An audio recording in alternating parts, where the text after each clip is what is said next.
že sam naslov pove, da gre za integralni pristop pri tej problematiki, da je nekorektno govoriti samo o oploditvi z biomedicinsko pomočjo, ampak da je potrebno vzeti problematiko v celoti, skratka za celotno problematiko neplodnosti. Minimalno invazivni kirurški postopki zdravljenja in postopki OBMP se med seboj namreč dopolnjujejo in nadgrajujejo. Pri izbiri postopkov zdravljenja zato nikakor ne bi smeli poleg strokovnih dopustiti prevlade ekonomskih razlogov ter dopustiti prevlade potrošniške miselnosti nad medicinsko logiko vzročnega zdravja. Metode OBMP so in morajo ostati le dopolnilne metode minimalnih kirurških posegov in ostalih oblik zdravljenja neplodnosti, torej predstavlja neko skrajno ali končno zadnjo obliko zdravljenja neplodnosti. Znano pa je, koliko sredstev za ta program namenjamo, moramo uporabljati evre, 3,5 milijona evrov oziroma 842 milijonov dolarjev, kajti do 1. julija je dovoljeno uporabljati tudi dolarja. Veste sami, 842 milijonov dolarjev na leto. To je podatek za zadnje leto, podatek, ki smo ga dobili iz Zavoda za zdravstveno zavarovanje. Kratka, ko pa pogledamo, kolikšen je delež otrok, ki se rodi, ali pa relativno število, ki se jih rodi s to pomočjo, smo pa praktično dejansko na drugem mestu za Dansko. 3,2% otrok se rodi po postopkih OBMP.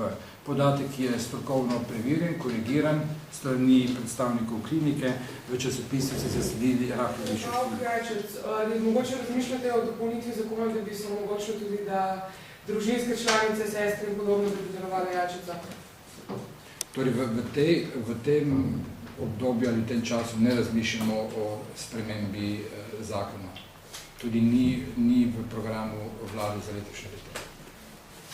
Še en problem, na katerega opozarjajo pač te pari, ki se zdravijo oziroma skušajo preko OBMP zanositi, je ta, da so te predhodni diagnostični pregledi neznansko dolgi, se treba na vsak ponovni pregled čakaš po nekaj mesecev. Ali je kakšna možnost, da bi recimo dr. Balesavljević iz Mariborske klinike predlagal, da bi se nek dnevni center ustanovilo, kjer bi se v enem ali dveh dneh? Vprašanje Stalina, res je potrebno, da mi potrdimo diagnozo neplodnosti, zato so potrebni določeni diagnostični postopki.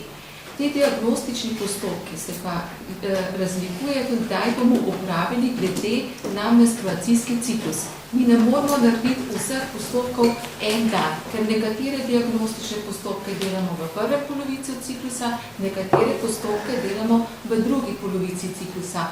Tole, kar se tiče enodnevnih klinik, gre predvsem na račun invazivnih diagnostičnih postopkov, to je na primer laparoskopije in histeroskopije, in tukaj pa moram potrditi, da v bistvu na ginekološki kliniki že zelo dolgo prakticiramo, ni ravno en dan ta postopek, ampak v bistvu prejšnji dan žensko spremljamo, jo pripravimo na preiskavo, drug dan opravimo preiskavo in potem gre tudi domov. Tako da traja 1, 2 ali največ 3 dni.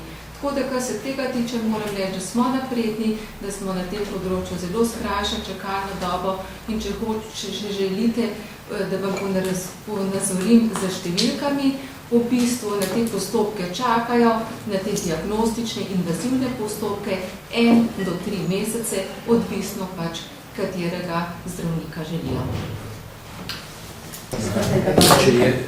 Da sem izpostavil, da mora biti OBMP dopolnitev k kirurškemu in če so kakšne težje, da temu ni tako v slovenskem področju. Poglejte, mogoče bi začela kar... Danes hude težave.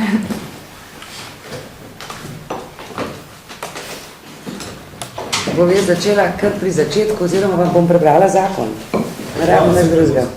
Namreč zakon, ta naš, v 3. členu opredeljuje, da je zdravljenje po tem zakonu ugotavljanje vzrokov neplodnosti ali zmanjšane plodnosti in odpravljanje teh vzrokov s strokovnim svetovanjem, z zdravili ali s kirurškimi posegi.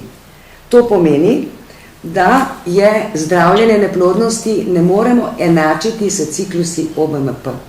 Mislim, da je prav, da se to večkrat ponovi zaradi tega, ker se preprosto v laični populaciji je prišlo do prepričanja, da se neplodnost danes zdravi samo z OBMP.